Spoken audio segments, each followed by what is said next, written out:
Salut tout le monde.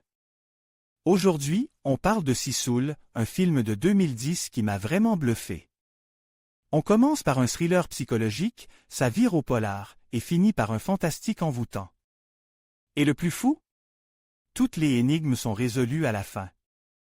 Mon avis sera donc plus court que prévu, car il faut simplement le voir.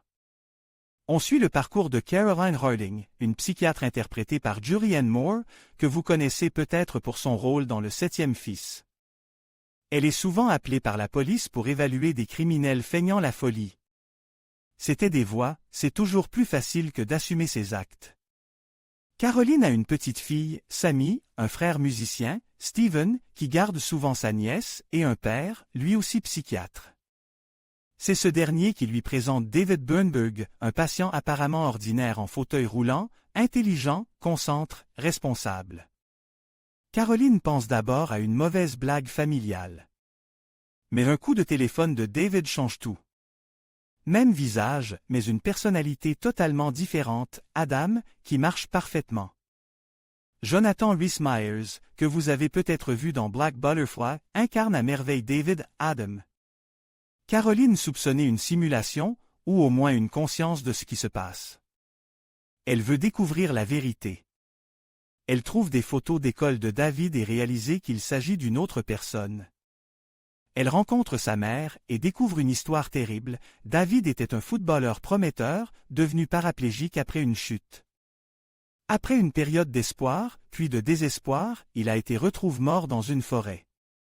Caroline, scientifique avant tout, raisonne de manière logique. Pour démasquer Adam, elle organise une rencontre avec la mère de David, jouée par Frances Conroy de Joker.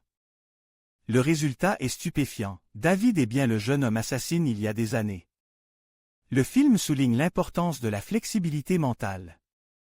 Le père de Caroline a raison, elle a cesse de remettre les choses en question. Il parle de son travail, mais cela s'applique à tous les domaines. On ne peut pas s'accrocher à une seule idée, à une seule méthode. Cela peut mener à l'échec ou empêcher de découvrir la vérité.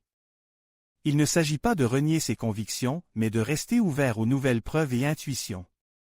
La première partie du film montre Caroline agir de manière rationnelle. La seconde la confronte à l'inexplicable. Sa rencontre avec la sage-femme est un tournant. Cette femme aveugle voit et c'est plus que beaucoup de voyants. Elle sait que Caroline ne la croira pas et lui permet d'observer ses actions. Caroline ne devient pas soudainement croyante, mais sa logique vacille. Cela lui permet d'accepter la suite des événements. La sage-femme, une sorte de guérisseuse, opérée à main nue, sans anesthésie, en semblant extraire et replacer l'âme du patient. Le Reverend Christian Moore choisissait ses victimes parmi les incroyants. Charlie, le père de Caroline, et même sa fille ont perdu la foi. Caroline, scientifique sceptique, dit pourtant marcher sous l'œil de Dieu. Elle n'a pas perdu la foi après la mort de son mari, contrairement à sa famille. Même la sage-femme, qui sait tout, ne peut aider Sammy, car elle a fait son choix. On ne peut nous enlever notre libre arbitre, même si nos choix sont souvent mauvais. Christian Moore, prédicateur et guérisseur, a doute de sa foi pendant l'épidémie de grippe de 1918, tout en continuant à mentir aux gens. Il a vacciné ses filles, qui sont malgré tout décédées. La sage-femme la punit selon sa propre croyance, elle lui adonne l'immortalité et la capacité de récolter les âmes des incroyants. Christian Moore n'était plus un homme, mais un réceptacle. Caroline le tue, libérant les âmes. Mais une âme incorrecte entre dans le corps de sa fille.